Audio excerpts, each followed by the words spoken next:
தோல்வி வெற்றி என்பது இரண்டே சமமாக கருதி பாடுபட்டுக் கொண்டிருக்கக்கூடிய தொண்டன் தான் திமுக என்பதை யாரும் மறுத்து மறைக்க முடியாது. ஏதோ இன்றைக்கு நடைபெற்று முடிந்திருக்கக்கூடிய தேர்தலில் ஏதோ நாம் தோற்றுவிட்டது மாதிரி, அதுவும் படுதோல்வி அடைந்து விட்டது மாதிரி,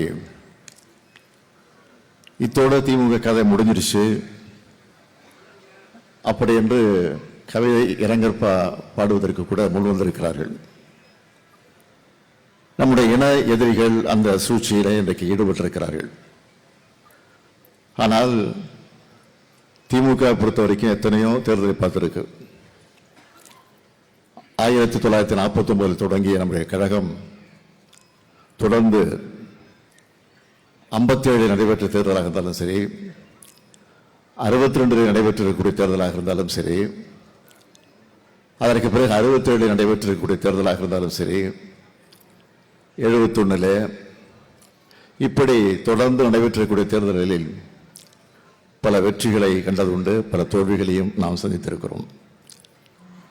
ஆனால் தோல்வியடைய நேரத்தில் தான் திமுக எப்பொழுதுமே ஒரு பினிக்ஸ் பறவையை போல கிளர்ந்து எழக்கூடிய நிலையில அது வரும்.